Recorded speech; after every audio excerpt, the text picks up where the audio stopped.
Like అక్కర్లేదు, subscribe అక్కర్లేదు. మీరు ఇచ్చే కామెంట్ మాకు చాలా ముఖ్యం. దయచేసి కామెంట్ చేయండి. వైసీపీ నిర్వహించిన 1,00,00,000 సంతకాల సేకరణ ర్యాలీ సక్సెస్ అయిందా?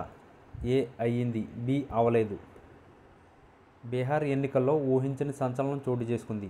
దేశ రాజకీయాలను నిశితంగా గమనించే వారిని సైతం ఆశ్చర్యపరిచే విధంగా ఆంధ్రప్రదేశ్ మాజీ ముఖ్యమంత్రి వైఎస్ జగన్మోహన్ రెడ్డి వ్యూహాత్మక చొరవ అక్కడ ఫలితాలను పూర్తిగా మార్చేసింది అనే ఒక బలమైన పుకారు రాజకీయ వర్గాల్లో గుప్పుమంది. ముఖ్యంగా రాజకీయ వ్యూహకర్తగా పేరుగాంచిన ప్రశాంత్ కిషోర్ పీకే మద్దతుగా నిలిచిన వర్గానికి ఎదురైన పరాజయం జగన్ తెర వెనుక వ్యూహాలు ఫలితమేనని అంతర్గత చర్చ జరుగుతుంది.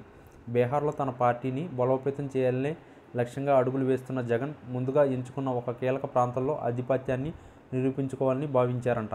ఈ క్రమంలో ఎన్నికలకు కొద్ది నెలల ముందు ఏపీలో సక్సెస్ అయిన ఒక సామాజిక ఆర్థిక సాధికారత నమూనాను బీహార్లోని కొన్ని నియోజకవర్గాలకు తీసుకువెళ్ళినట్లు గుసగుసలు వినిపిస్తున్నాయి. ఈ జగన్ మోడల్ సంక్షేమ, సామాజిక సమతుల్యతపై దృష్టి సారించడంతో పాటు స్థానిక నాయకత్వానికి పూర్తిగా ఉద్దీపన చేసే విధంగా ఉంది. పీకే అండగా నిలిచిన కూటమికి పట్టున ఒక కీలక నియోజకవర్గాన్ని లక్ష్యంగా చేసుకుని జగన్ బృందం పనిచేసిందంట.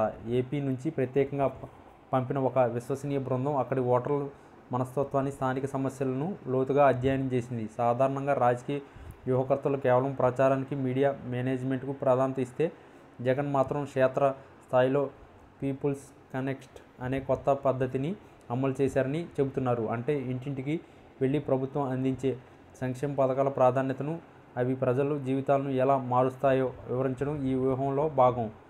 ఫలితంగా ఆ నియోజకవర్గంలో పీకే మద్దతుదారులు అంచనాలు తలకిందులయ్యాయి. ఓటర్లు చివరి నిమిషంలో పూర్తిగా జగన్ మద్దతు ఉన్న వర్గం వైపు మొగ్గు చూపారు. ఈ ప్రభావం ఎంత తీవ్రంగా ఉంటుందంటే పీకే కూటమి అభ్యర్థి కనీసం డిపాజిట్ కూడా దక్కించుకోలేకపోయారు. ఇది కేవలం ఒక నియోజకవర్గానికి పరిమితం కాలేదు. పీకే ప్రభావిత ప్రాంతాల్లోని చాలా చోట్ల ఇదే విధంగా ట్రీట్మెంట్ కనిపించింది.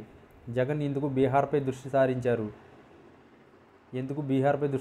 అనే ప్రశ్నకు సమాధానం జాతీయ రాజకీయాల్లో ఆయన కీలక పాత్ర పోషించారనే పట్టుదలనే కారణమని రాజకీయ విశ్లేషకులు భావిస్తున్నారు. ఎవరికీ తెలియకుండా, ఎట్లాంటి హడావిడి లేకుండా కేవలం తమ పాలనా నమూనాతోనే ఒక జాతీయ స్థాయిలో ప్రభావం చూపడం అంటే ఇది మామూలు విషయం కాదు. జాతీయ స్థాయిలో రాజకీయ వ్యూహకర్తలకు ఎదురయ్యే ఈ అనూహ్య పరాజయం ఇకపై సంక్షేమ, అధికారిత క్షేత్రస్థాయి పీపుల్స్ పాలిటిక్స్దే పైచేయి అవుతుందని నిరూపించింది. జగన్ సైలెంట్ గేమ్ బీహార్ ఫలితాలు దేశ రాజకీయాల్లో కొత్త అధ్యాయానికి నాంది పలికినట్లే. ఈ విజయం కేవలం బీహార్కే పరిమితం కాదని, దేశంలోని ఇతర రాష్ట్రాల్లో కూడా జగన్ వ్యూహాలు చర్చనీయాంశమవుతున్నాయని రాజకీయ పండితులు వ్యాఖ్యానిస్తున్నారు.